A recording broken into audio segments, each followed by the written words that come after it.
Hello à tous, ici Claire Laplace. Je vous souhaite la bienvenue dans La Boussole, le podcast des parcours qui ne perdent pas le nord.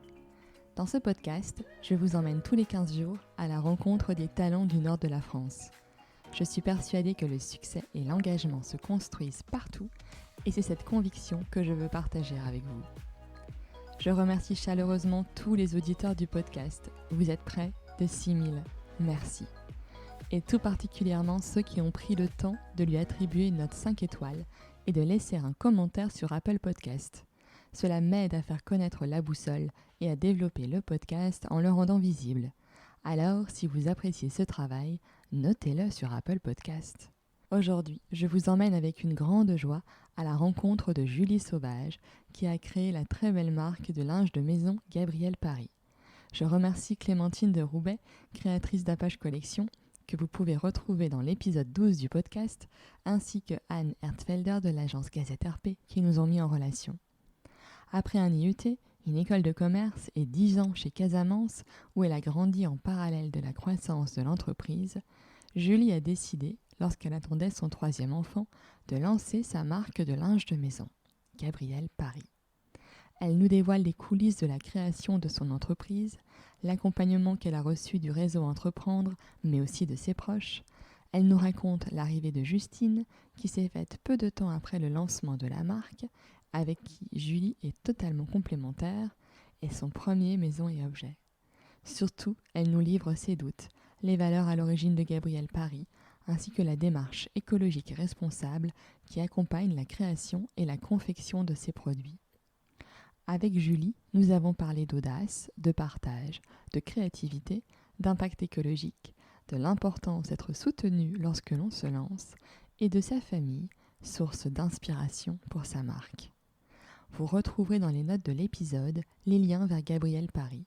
Je ne vous en dis pas plus et vous souhaite une excellente écoute de notre conversation.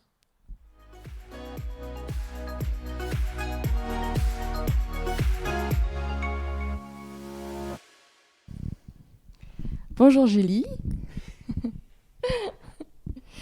Je suis très heureuse de te recevoir dans La Boussole.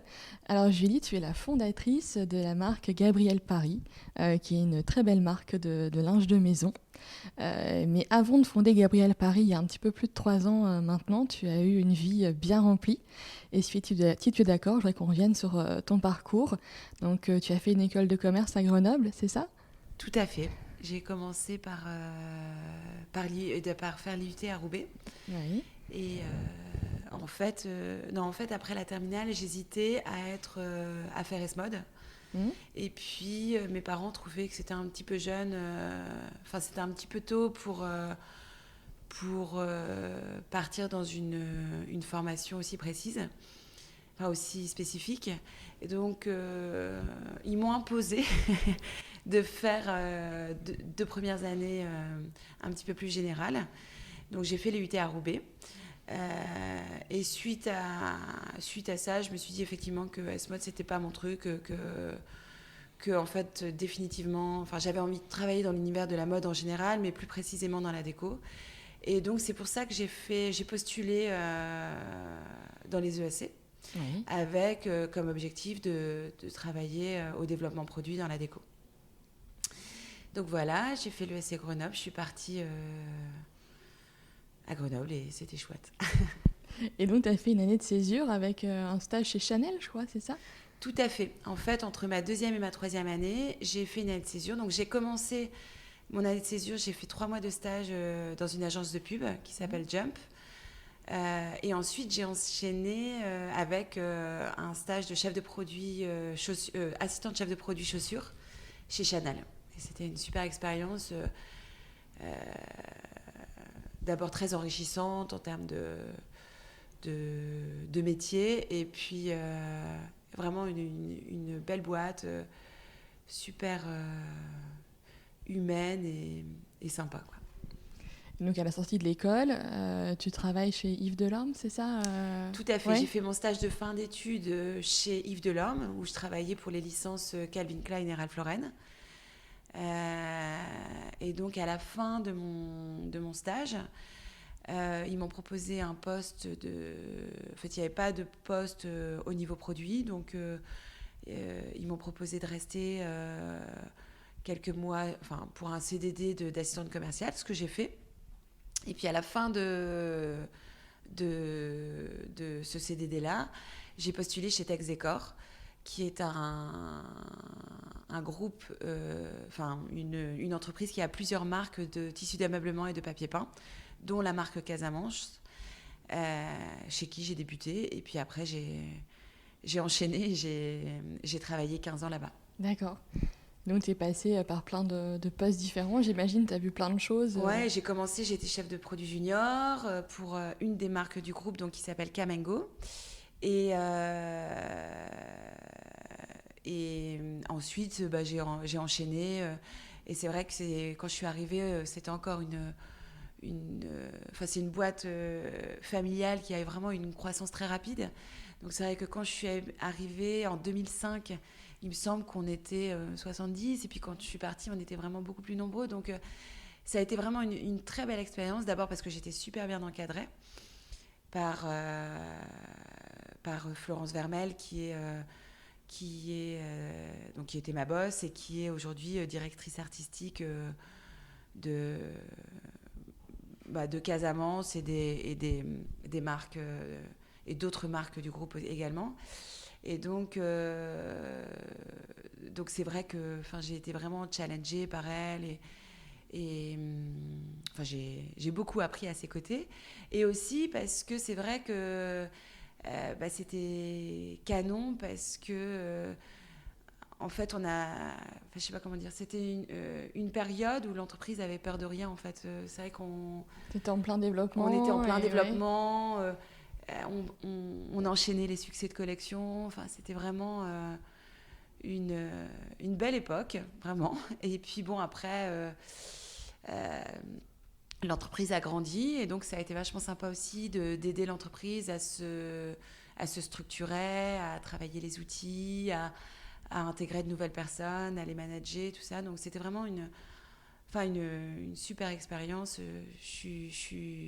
J'adorais vraiment mon métier.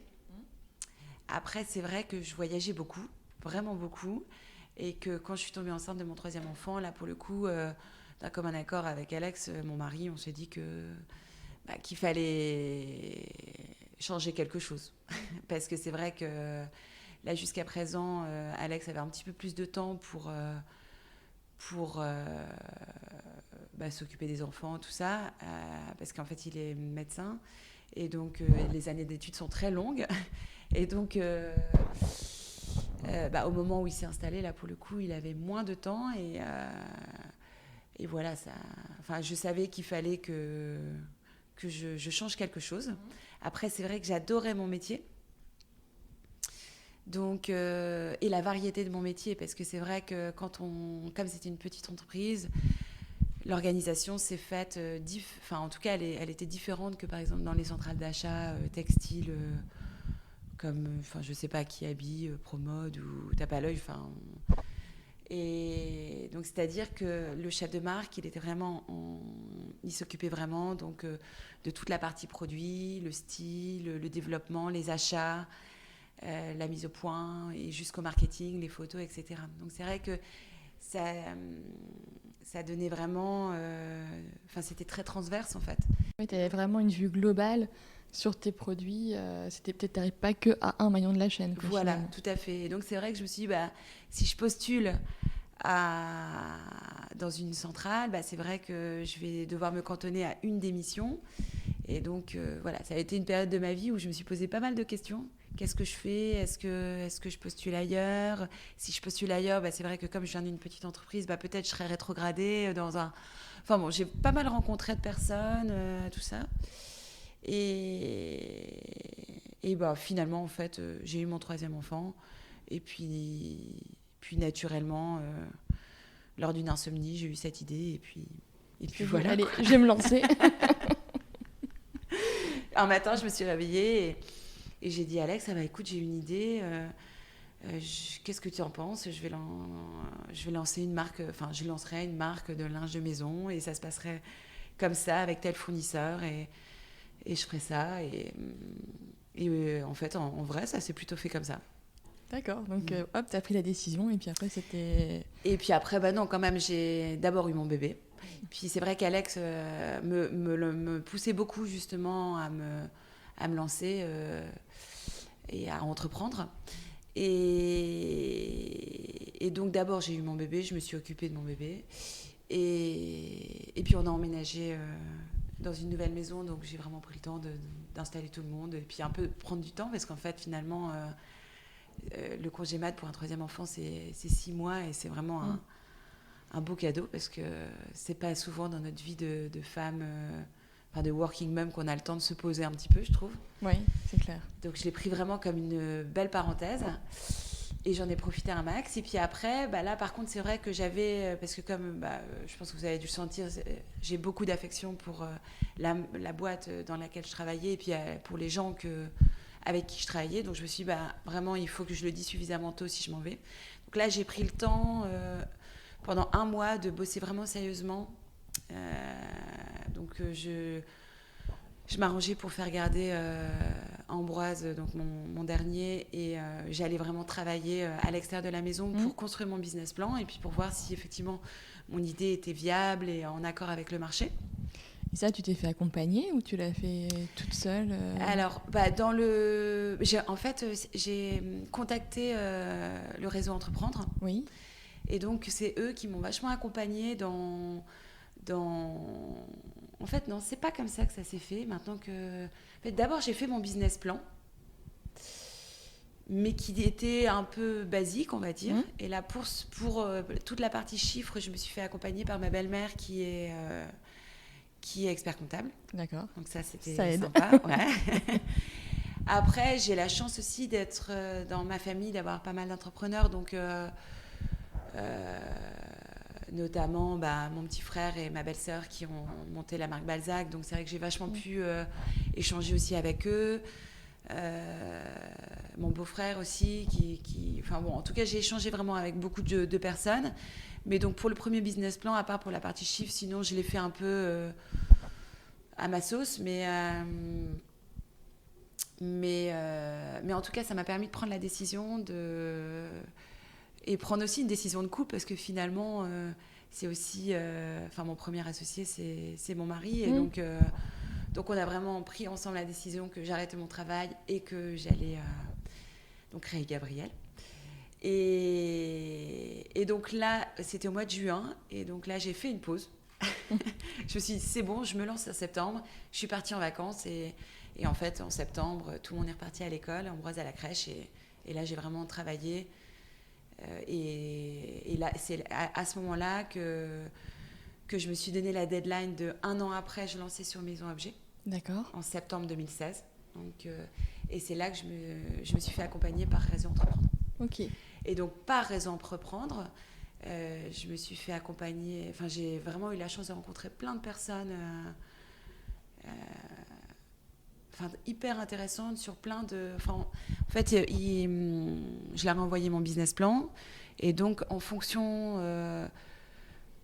par rapport au business plan qu'ils avaient reçu, ils ont détecté un peu des lacunes, ou en tout cas, ils m'ont émis des critiques. Et donc, pour travailler justement sur ces différents sujets sur lesquels ils voyaient que j'étais pas tout à fait à l'aise, ils m'ont mis en contact avec des personnes pour échanger sur différents sujets. C'était vraiment hyper intéressant. Parce qu'en plus, toi, tu avais quand même un job où j'imagine ton salaire était aussi confortable. Oui. Donc, tu as aussi quelque part accepté de quitter ça pour te lancer. Je trouve ça quand même hyper courageux aussi. C'est gentil. C'est sûr que c'est pour ça que je dis que c'est une décision de couple. Oui. Parce que pour le coup, clairement, oui, c'est vrai que j'avais un bon boulot, bien payé, et que la vie d'entrepreneur, je ne sais pas comment expliquer, mais c'est sûr qu'effectivement, c'est différent, même encore aujourd'hui. Après, c'est vrai que j'ai eu de la chance parce que je suis partie avec une rupture conventionnelle. Donc ça, j'ai eu la chance d'être accompagnée pendant 2 ans. Oui. Et donc, ça m'a laissé le temps, justement, de faire développer Gabriel et de pouvoir, après les 2 ans, être payée, quoi. Oui. Pour parler clairement. Oui. Non, mais c'est important aussi, c'est quand même l'aspect financier, il faut bien vivre de quelque chose. Et quand on lance son entreprise, c'est vrai qu'après, il faut aussi dire les choses qui accompagnent aussi les entrepreneurs. Je vois, Aude, par exemple, qui est une coach en neurosciences, pareil, voilà, pendant 2 ans, elle a pu avoir le temps de monter son business et puis de tester si ça fonctionnait et ça laisse clairement, le temps. Ça a été vraiment hyper important dans la construction de Gabriel parce que oui, sans ça, je ne sais pas ce que j'aurais fait. Et en tout cas, c'est ça qui m'a aussi donné l'input, de me dire sois relax, tu as 2 ans pour le faire, quoi. Et donc, tu t'as été rejoint par Justine. Ça s'est fait à quel moment, en fait En fait, très rapidement, parce que donc, j'ai lancé en septembre 2016. Oui. Et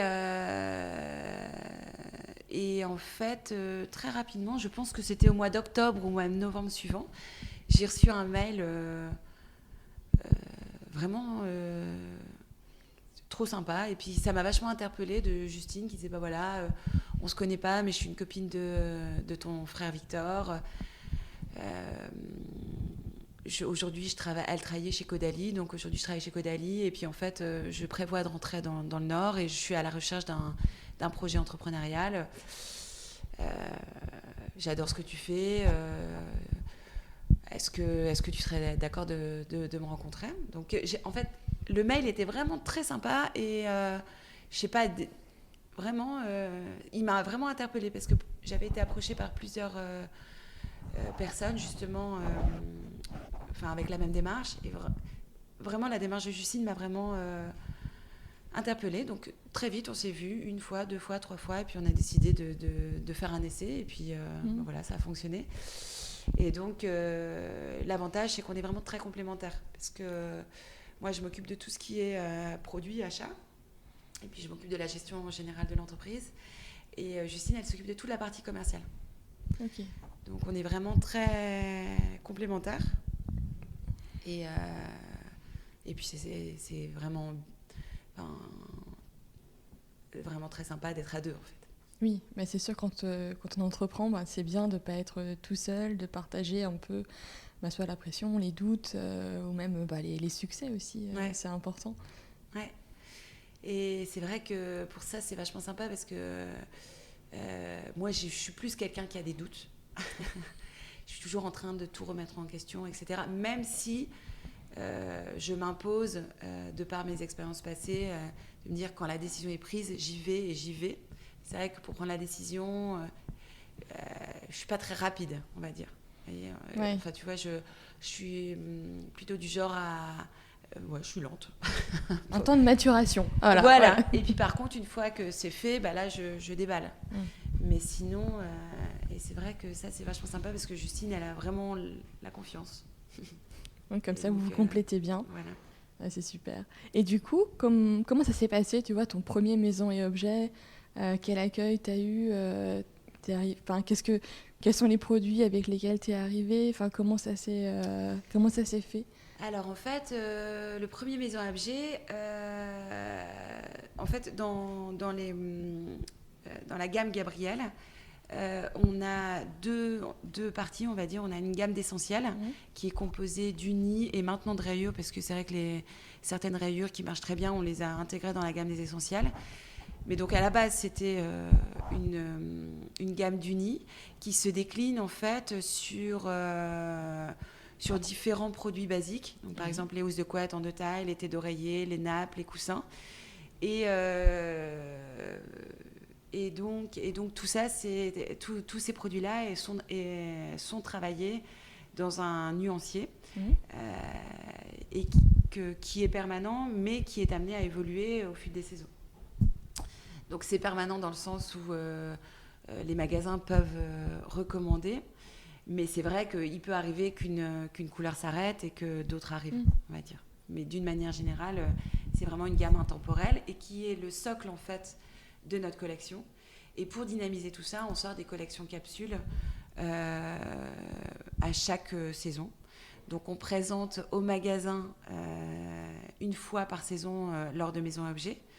Et par contre, qu'on présente au fil de la saison sur Instagram et sur Internet. D'accord. Voilà, enfin, qu'on décompose, on va dire. Et donc là, sur le premier Maison Objet, on a présenté la gamme d'essentiels.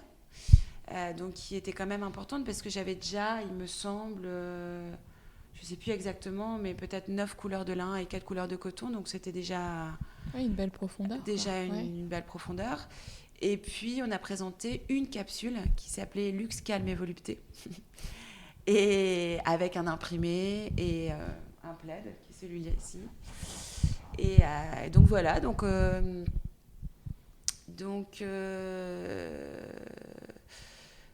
premier Maison Objet, donc on a présenté tout ça et c'était hyper stressant. Je me souviens vraiment de... En fait, à la base, c'est vrai que toute la partie commerciale, c'est pas trop... Je trouve ça très stressant, en fait.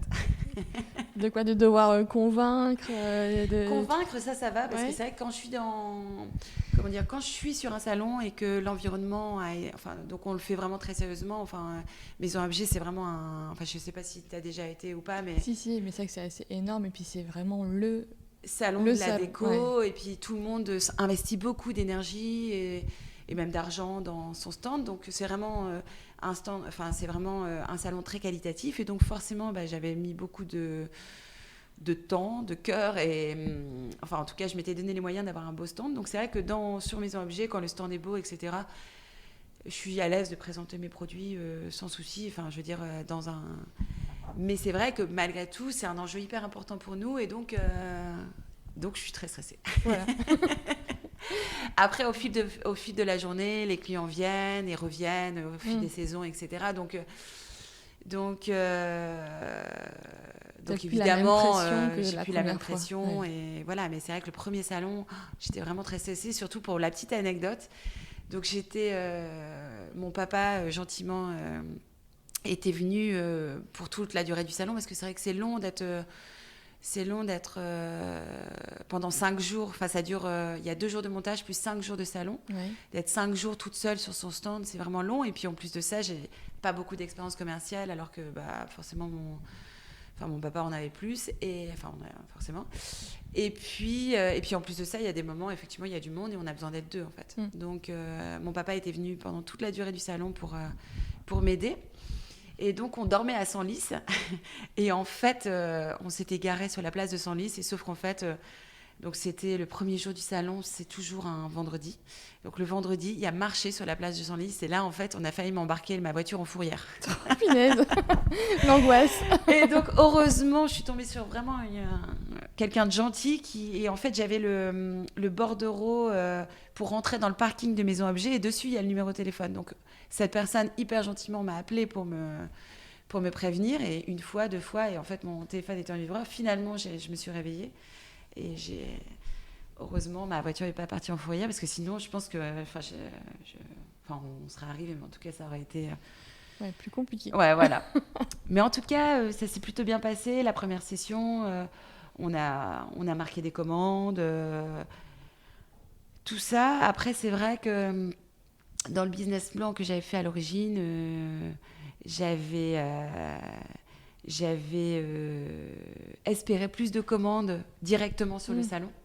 Alors qu'en fait, c'est vrai que clairement, on marque des commandes. Et c'est vraiment un salon hyper important, et ça marque le début de la saison. Et donc, c'est vraiment toujours, même encore aujourd'hui, important de le faire. Par contre, c'est vrai que ça n'enlève pas le fait que c'est important de se déplacer, c'est important d'aller prospecter les clients directement et tout ça, parce que c'est vrai que malgré tout, il y a énormément d'exposants. Et donc, aujourd'hui, les gens nous connaissent plus par Instagram, et donc forcément, on est plus sur la liste des gens. Oui, peut-être plus visible. Voilà. Ouais.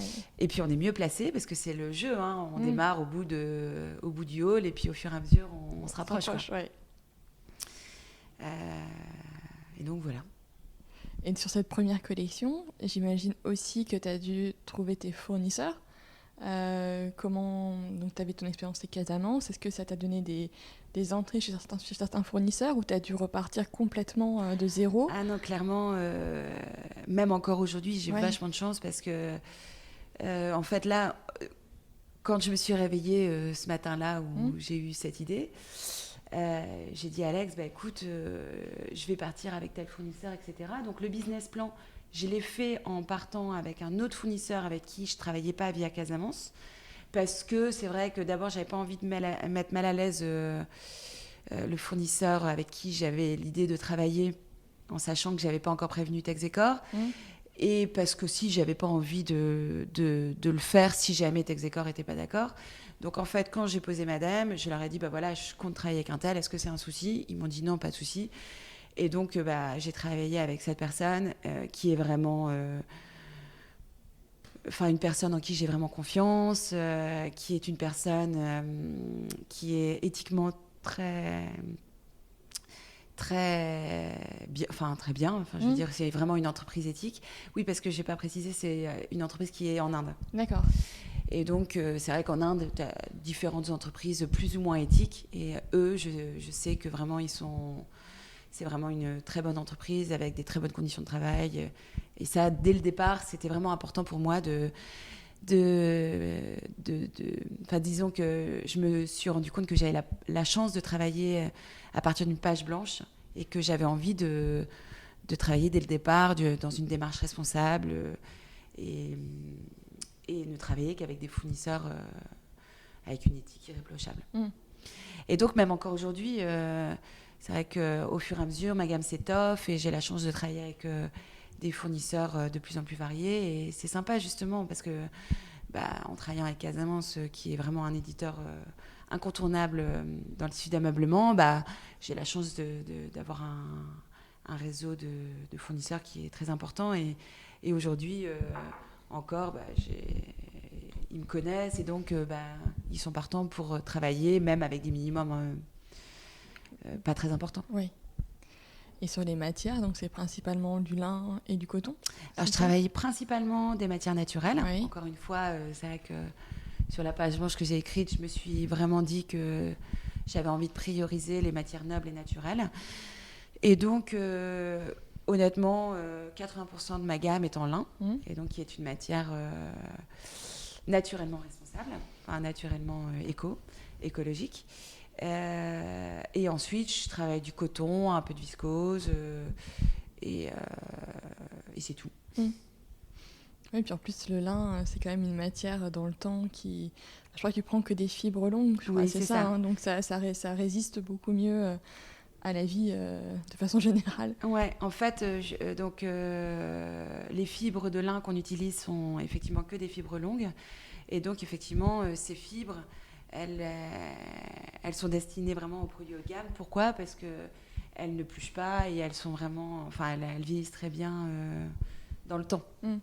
Et c'est vrai que dans cette démarche de marque responsable, il y a aussi la notion de proposer des produits intemporels et durables. C'est-à-dire que j'ai vraiment à cœur... je me rends bien compte que les gens... on ne peut pas changer sa housse de couette tous les 4 matins. Surtout quand on achète des produits qualitatifs qui ont un certain prix. Et donc, dans l'idée, j'ai envie que les produits ils puissent s'associer les uns aux autres. Et même si, effectivement,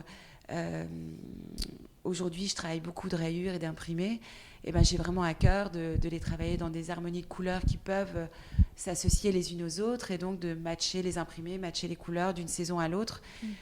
C'est important pour moi parce que je me rends bien compte qu'on a envie une saison de s'acheter un coussin, mais la saison d'après, on ne va pas pouvoir le remplacer. On a envie de le garder et de l'associer avec autre chose, en fait. Ouais, moi, je me rappelle, il y a un bleu, je crois que c'est le bleu Majorelle. Je le trouve tellement beau. Mais c'est vrai.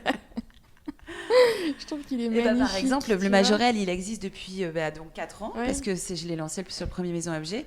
Et là, justement, je prépare un shoot photo le 31 mars. Et là, en fait, j'ai envie de le re-shooter dans d'autres associations et de le montrer dans...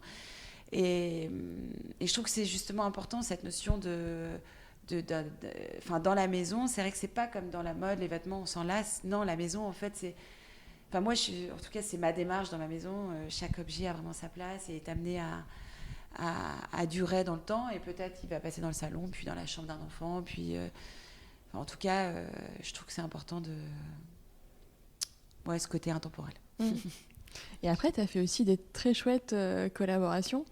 Moi, je me rappelle, il y avait celle avec Mom and Dad Factory que j'avais trouvé tellement belle avec le tipi et les tissus qui allaient avec. Il y a eu celle avec Apache Collection. Et puis la dernière, c'était avec Tartine et Chocolat, je crois. Tout à fait. En fait, on a commencé les collabs avec Balzac Paris. Oui. Et bon, forcément, c'était une collab de cœur parce que, comme je disais au début, Chrysoline, donc la cofondatrice de Balzac, c'est ma belle-sœur, donc forcément, c'était une chouette démarche. Et ça nous a donné une super visibilité. C'était vraiment, ça a été vraiment super pour Gabrielle. Et donc, et en plus de ça, c'est vrai que comme on est à deux, maintenant on a des stagiaires, donc on n'est plus qu'à deux, mais malgré tout, c'est sympa aussi de s'ouvrir à d'autres entreprises, à d'autres équipes, à d'autres façons de s'organiser. Forcément, ça permet des échanges et donc c'est vraiment une démarche qu'on aime bien. Et donc on a fait effectivement Balzac Paris, donc c'était la première. Ensuite, on a travaillé une collab qui était vachement sympa et qui a vachement duré dans le temps avec Laure de Sagazan. Oui, tout à fait. Ça, c'était vraiment aussi... et là, on doit arrêter parce que on a besoin de... En fait, c'était vraiment du sur-mesure. Donc, c'était un peu dans la logique du trousseau. Voilà, l'objectif, c'était de vraiment... En fait, nous, on travaille effectivement tout ce qui est linge de maison. Et donc là, on était parti sur le trousseau de la mariée. Et elle a vraiment ce côté un peu vintage. Et donc, on s'est rassemblés autour du trousseau de la mariée à l'ancienne, donc, qui était à l'époque fait exclusivement en lin, puisque c'est vrai que même historiquement, dans le Nord, les familles conservaient un petit lot de terre pour cultiver son lin. Il y avait un petit lot par fille, puisque le lin serait récolté et serait utilisé pour faire le trousseau des jeunes filles de la famille. Donc on est vraiment parti de cette histoire-là. Et on a travaillé donc un trousseau, donc du linge, une parure de lit aux initiales des mariés avec la date écrite en lettres anciennes, dessinée par Laure de Sagazan.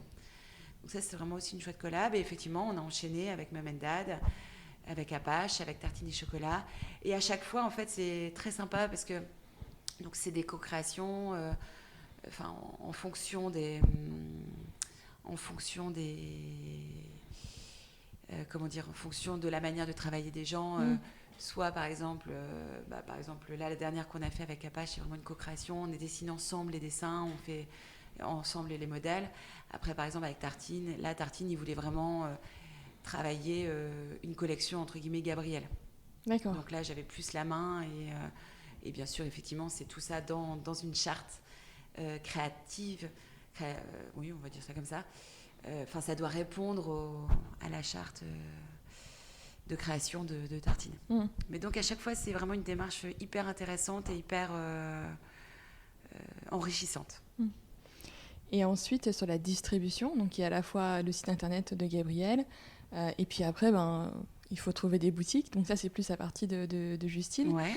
Mais je pense notamment au corner que tu as eu au Bon Marché. J'imagine qu'en termes de visibilité, c'est assez énorme. Alors c'est vrai que ça, c'était vraiment une super chance, surtout qu'on avait vraiment un gros corner. Donc on a vraiment pu exprimer la marque et l'exprimer dans sa globalité. Je veux dire, et d'ailleurs pour ce corner-là, on a même proposé un peu des objets, des vanneries, des banquettes, etc. Et donc c'était bien. Et c'est vrai que ça a été ça a été un gros, je sais pas comment expliquer, mais un gros, oui, tremplin. Vraiment en termes de notoriété, ça a été très bon pour Gabrielle. Des fois, on parle d'accélérateur pour les startups, mais finalement, ça sera un petit peu ton accélérateur. Vraiment, ouais. Ça a été vraiment, même, en fait, c'est vrai que le Bon Marché, dans l'image des gens, C'est vraiment... c'est la classe en fait. Ouais, c'est qualitatif, et donc par c'est exemple valorisant. on a fait une newsletter pour dire bah voilà, on est au bon marché, voilà. Et j'ai même des amis hommes qui m'ont félicité en me disant waouh, la classe et tout. Et c'est vrai que en termes de notoriété, ça a été vraiment chouette. Et puis ça nous a aussi permis d'avoir une première expérience dans les grands magasins. Et donc voilà, là on est en pourparlers justement pour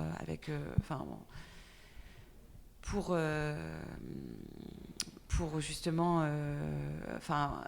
continuer l'expérience des grands magasins. Et c'est vrai que c'est une belle visibilité. Ouais. Bah, c'est vrai que surtout, en termes d'image, c'est Oui. hyper fort, quoi. Ouais. Même au niveau de la clientèle étrangère, oui. Et même des acheteurs. Par exemple, nos acheteurs étrangers, quand on leur dit bah, on est au bon marché, bah, ça, ils trouvent que c'est une belle référence pour eux, en fait. Et donc, pour le moment, on en parlait un petit peu avant d'enregistrer sur le développement de Gabriel, et notamment à l'international. Comment tu gères ça Alors aujourd'hui, à l'international, ça se passe surtout sur Maison Objet, oui. Puisqu'il y a vraiment une grosse clientèle internationale.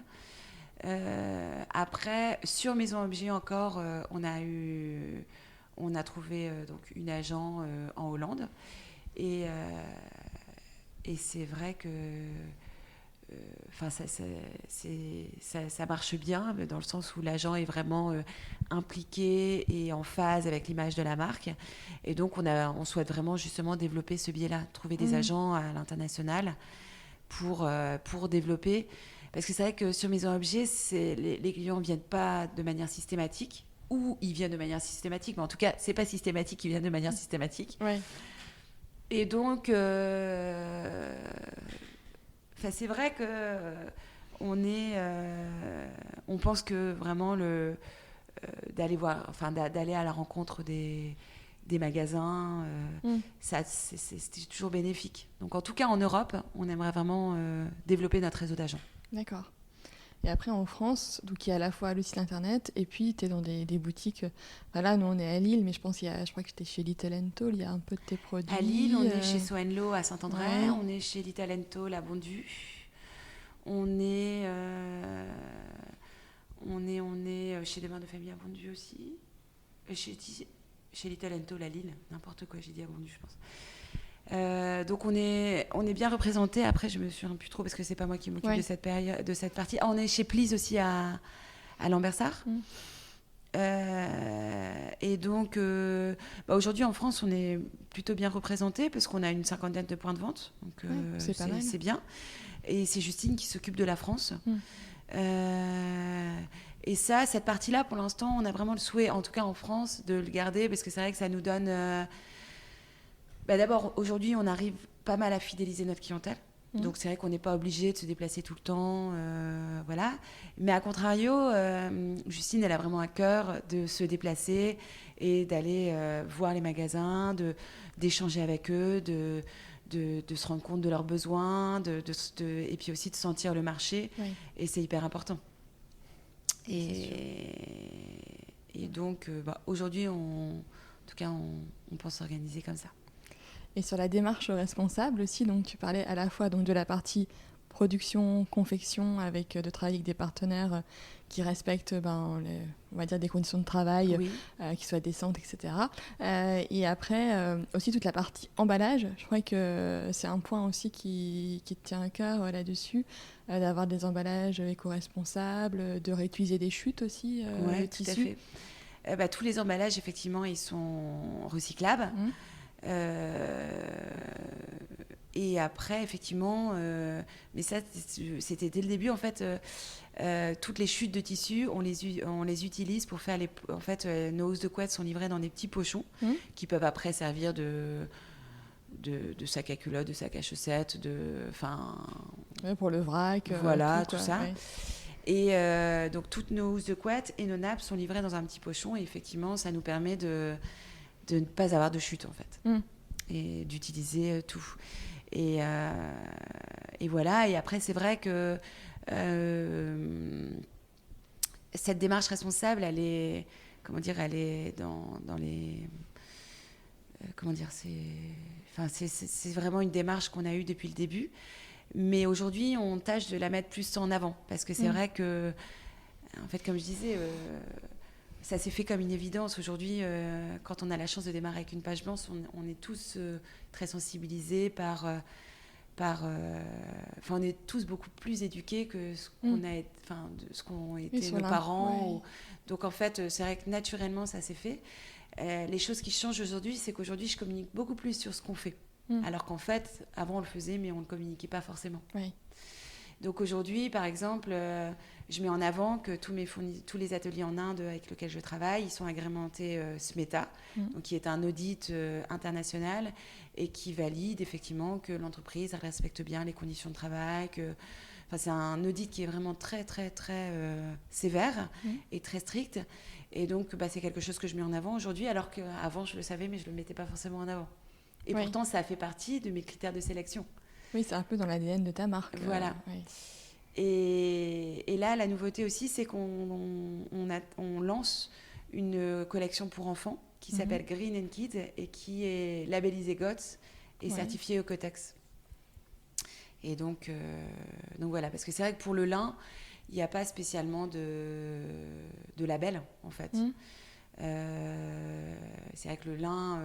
on pourrait avoir, par exemple en Chine, je sais qu'ils font du lin bio, mais pour avoir du lin bio, en fait, ça veut dire qu'il n'y a pas il faut pas qu'il y ait de traces d'engrais, alors qu'en fait, en France, le lin, il est cultivé sans engrais, mais il y a un turnover des plantations. En fait, une année, ils plantent du lin, une année, ils plantent autre chose qui utilise des engrais. Donc, en fait, forcément, dans la terre, il y a un peu des traces d'engrais. Donc, le lin, en France, il n'est pas bio. Je sais qu'en Chine, ils le font, mais donc, en tout cas, moi, je n'ai pas de label sur la fibre de lin en tant que telle. Par contre, sur le coton, là, pour le coup, c'était vraiment important de travailler une qualité qui est ce label GOTS et ce label Oeko-Tex. Et ce qui est chouette aussi, je trouve, dans ce que tu proposes, c'est qu'on a parlé du linge de maison, mais tu proposes aussi des collections pour les enfants. Il y a des gigoteuses, des choses comme ça. T'es quand même sur toute la famille, quoi. C'est pas que le lit des parents, on va dire, Exactement. Et puis la table. Mais d'ailleurs, dans le brainstorming de la marque, au début, je m'étais dit, cette marque, je vais l'appeler Famille. Parce que c'est vrai que c'est ce qui me... j'avais vraiment en tête une marque destinée à la famille, à la maison en général, c'est-à-dire que je puisse très bien développer des produits pour le salon, pour les parents, pour les enfants. C'était vraiment mon idée de départ et je voulais l'appeler Famille. Et puis en fait, dans le brainstorming, finalement, ça n'allait pas parce qu'effectivement, c'était peut-être un peu trop restrictif. Dans la tête, ça pouvait être restrictif pour certaines personnes et donc finalement c'est pas sur ça qu'on est parti, mais c'est vrai que ça aussi c'est vraiment ça fait partie de l'ADN de Gabrielle, c'est que vraiment on a le souhait de proposer des produits qui sont inspirés pour la famille et imaginés pour elle. Et donc Gabrielle, c'est le prénom d'une de tes grand-mères. Voilà, on n'est pas revenu là-dessus, mais oui, puis c'est vrai que c'est un nom qui est assez intemporel. En fait, c'est vrai que d'expérience, parce que chez Texecor, on a eu l'occasion de créer des nouvelles marques et donc de rechercher des noms, de travailler avec des agences, c'était intéressant. Et donc, j'avais dans la tête qu'il fallait que le nom de la marque, le nom que je choisirais, il fallait qu'il ait un sens, en fait. Et donc voilà, je voulais que ce soit suffisamment personnel, mais pas trop. Et donc, en fait, Gabrielle, c'est le prénom de ma grand-mère et c'est mon deuxième prénom. Et donc, je me suis dit que...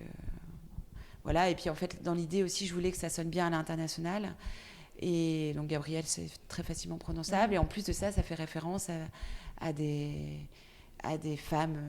oui, on pense à Gabrielle Chanel. Voilà, Colette, qui s'appelait Gabrielle aussi. Des femmes indépendantes et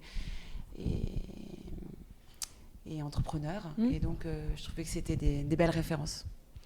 Et donc, on en a parlé un petit peu. Tu es maman de 3 enfants. Et comment tu arrives à gérer à la fois la création de ton entreprise, la montée en puissance, le développement, plus ta vie de famille, ton mari, ta famille de façon générale, parce que pour connaître une de tes sœurs, je sais que vous êtes très, très famille et tout. Comment tu gères ?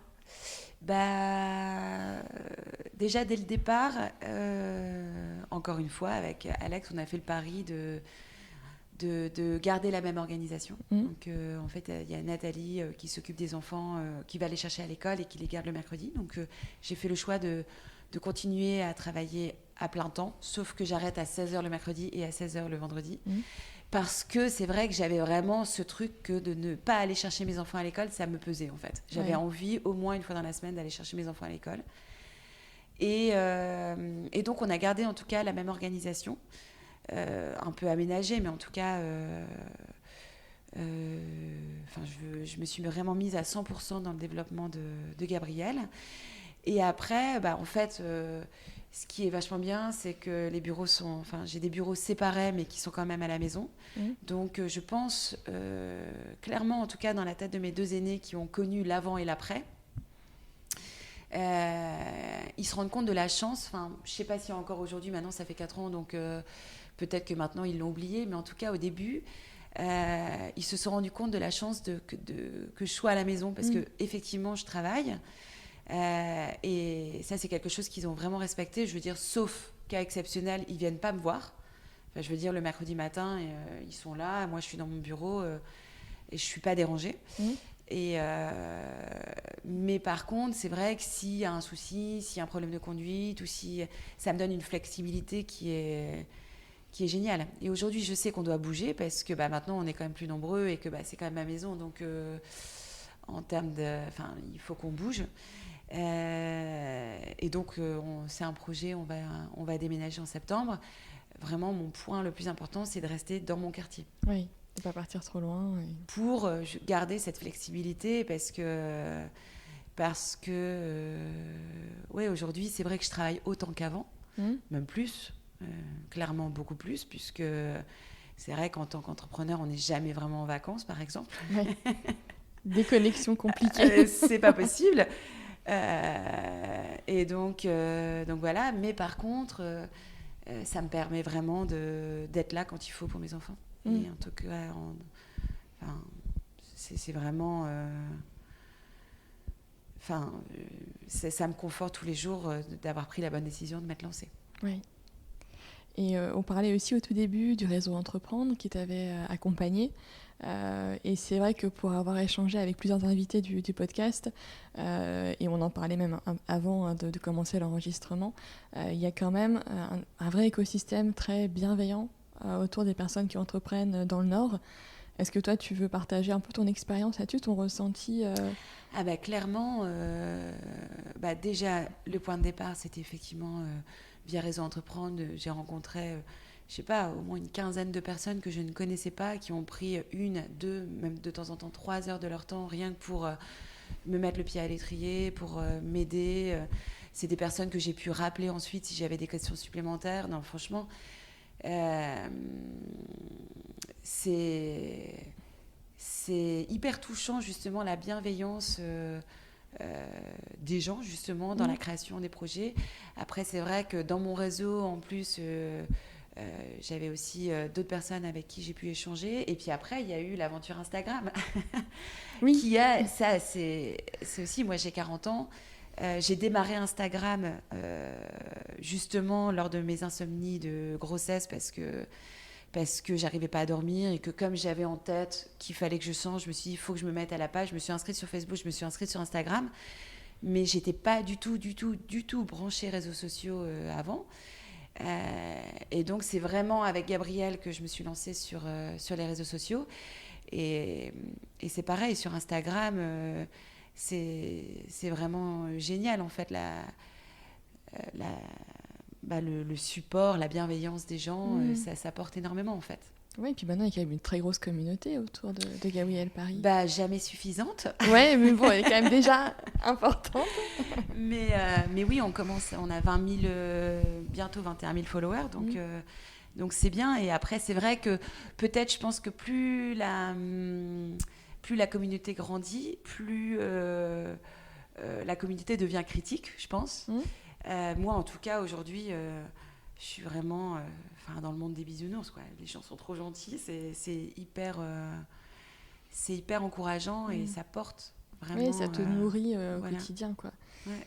Ouais, puis en plus, c'est vrai que c'est... Enfin, j'encourage déjà ceux qui nous écoutent à aller voir la page sur Instagram, parce que les photos sont belles. Donc, à la fois, c'est des photos de clients de la marque que tu repostes, les photos des produits et tout. Enfin, je veux dire, donc, c'est quand même une très, très belle page Instagram. Merci. Bah oui, mais c'est vrai. Mais c'est vrai que justement, j'ai la chance de travailler avec ma petite sœur qui est photographe et qui a créé son studio photo, qui s'appelle Link et qui est à Roubaix. Et donc, en fait, on a justement, quand on était quand on travaillait toutes les deux sur notre projet, on faisait du coworking. Ouais. Et donc, on s'est vraiment lancé ensemble. Et oui, le premier shoot photo qu'elle a fait, c'est pour Gabrielle. Et donc, c'est sympa de voir justement le chemin qu'on fait en parallèle. Et on a toujours vachement de plaisir à travailler les photos ensemble. Ouais, c'est vrai. Puis elle fait du super boulot aussi. C'est vrai que j'ai de la chance. Ouais. J'ai beaucoup de chance. Et puis, c'est vrai qu'elle met forcément beaucoup de cœur. Et donc, c'est canon. Ah oui, non, mais c'est chouette. Et puis, c'est vrai que c'est des photos qui ont une âme, quoi. C'est pas juste la photo d'un produit. Enfin, voilà, c'est vraiment chouette. Ouais, et d'ailleurs, c'est drôle parce que donc c'est vrai que je fais attention enfin, comme je disais, moi j'ai 40 ans, donc je suis pas dans cette démarche de réseaux sociaux. J'ai du mal à partager ma vie, etc. Mais c'est vrai que dans le cadre d'un shoot photo, je peux demander à mes enfants de poser. Et donc maintenant, je dois faire vachement attention parce qu'en fait, eux, pour eux, c'est... Enfin, ils adorent Gabrielle, en fait. Oui. Donc, et puis, c'est vrai que le fait que ce soit à la maison, c'est assez impliquant pour eux. Ils peuvent m'aider à faire des cartons, Enfin, je peux leur demander des petits services, etc. Ils adorent préparer mes commandes. Et donc, par exemple, si je demande à l'un de faire le shoot et que je ne demande pas à l'autre, l'autre, il n'est pas content. Donc, je dois faire vachement attention, justement, à bien répartir les choses. Oui. Et puis, dernière chose que je voulais aborder avec toi, c'est... Attends, excuse-moi, parce que du coup, j'ai oublié ma question. Ah, ça craint. Oui. C'était la dernière chose. Je voulais revenir sur la partie tissu, et notamment sur une étape qui est importante, puisque ce que tu proposes, c'est des cotons lavés et des lins lavés. Oui. Et que donc c'est un lavage qui est quand même assez spécial, qui est le lavage enzymatique. Oui. Est-ce que tu peux nous expliquer ce que c'est ? Parce que moi, du coup, j'ai lu sur ton site internet ce que c'était, mais je suis assez curieuse parce que c'est vrai que je me dis, tiens, c'est un procédé qui est plutôt écologique. Est-ce que tu peux nous expliquer un petit peu cette étape-là ? Oui, tout à fait. En fait, c'est le lavage enzymatique, c'est un peu compliqué à expliquer, mais en gros, c'est comme il est fait à la base d'un produit qui a des bactéries, on va dire naturelles, qui mangent un peu la fibre. D'accord. Et c'est un peu comme si, mon fournisseur avec qui je travaille, il le compare toujours à un yaourt, en fait. Et donc, comme c'est des bactéries, on va dire, naturelles, ça consomme beaucoup moins d'eau parce que c'est très fort. Et donc, d'abord, ça consomme beaucoup moins d'eau qu'un lavage normal. Et deux, comme c'est des bactéries naturelles, ça se biodégrade naturellement. D'accord. Donc, en ça, c'est vraiment un lavage plus écologique que d'autres. Okay. Même si, effectivement, il consomme quand même de l'eau. Oui, mais moins. Ouais. Voilà. Et après, je pense que tous les rejets qu'il peut y avoir sont traités. Oui, toutes les eaux usées sont traitées. Et Mais bon, dans tous les cas, c'est vrai que ça, c'est quand même vraiment une norme. Aujourd'hui, les usines qui ne retraitent pas leurs eaux, il n'y en a quand même pas beaucoup. Ouais. Heureusement. Tant mieux. Heureusement. Et est-ce que tu peux nous parler aussi de... c'est quoi les prochaines étapes pour toi, pour Gabrielle Paris ? Comment tu vois la suite, le développement de la marque ? Alors, là déjà, très prochainement, on sort une collab avec M-Stone, qui est une marque de prêt-à-porter, une très belle marque de prêt-à-porter parisienne.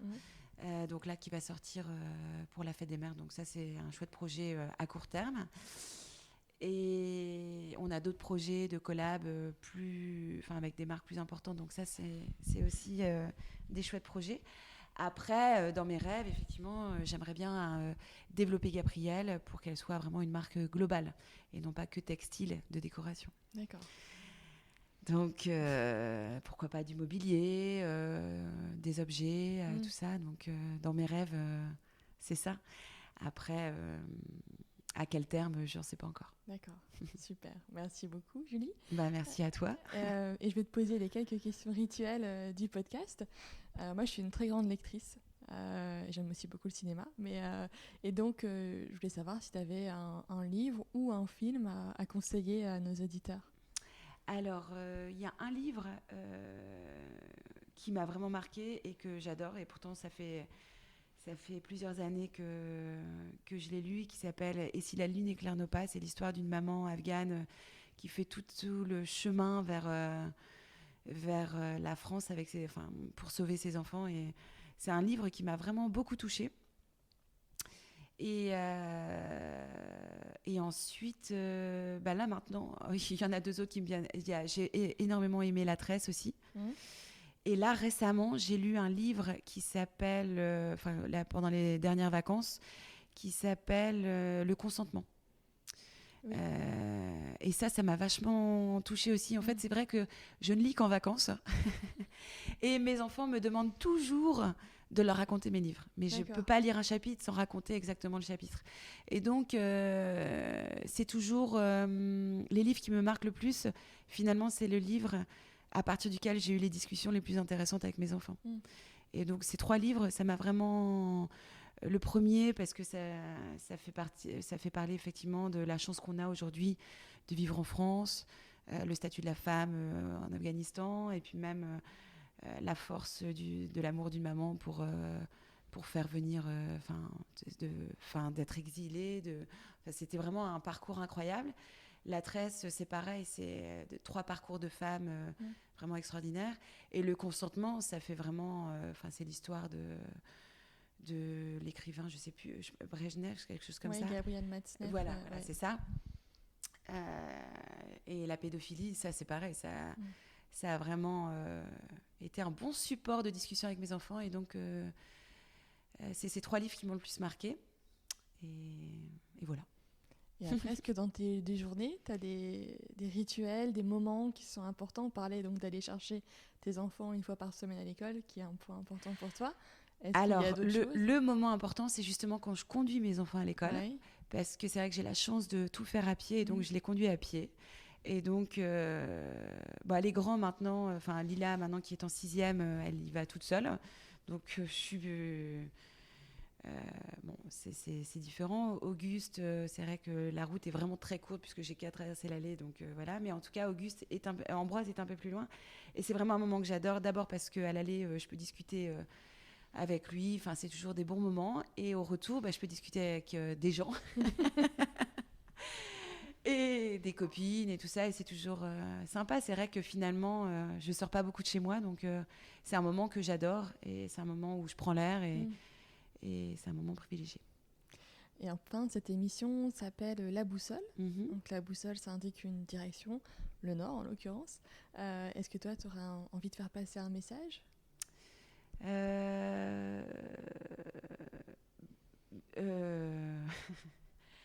Alors justement, à mes enfants, encore une fois, je dis toujours que moyen, c'est pas bien. Et que quand on veut, on peut. C'est dans la tête que ça se passe. Et dernière petite question, est-ce qu'il y a une personne que tu aurais envie de me recommander pour le podcast ? Alors, est-ce que j'ai le droit d'en donner plusieurs ou pas ? Oui, tu peux en donner plusieurs. Alors, la première, c'est Violette Briand-Gatine, ma petite sœur qui a créé Link Studio. Ensuite, mon beau-frère Vianney Sauvage, qui a créé une marque de meubles design et responsable, qui est hébergée à la Pleine Image et qui s'est lancée il y a 2 ans peut-être maintenant.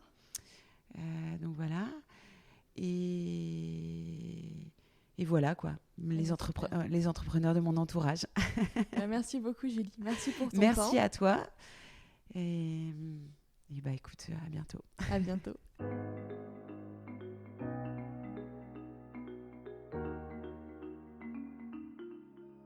J'espère que cet épisode vous a plu. Vous retrouverez dans les notes de l'épisode les ouvrages et les initiatives évoquées pendant notre conversation. Si vous souhaitez me contacter ou échanger sur le podcast, n'hésitez pas à m'envoyer un mail à laboussolepodcast, tout en minuscules, tout attaché, @gmail.com. Je vous remercie et vous donne rendez-vous dans 15 jours pour un nouvel épisode de La Boussole.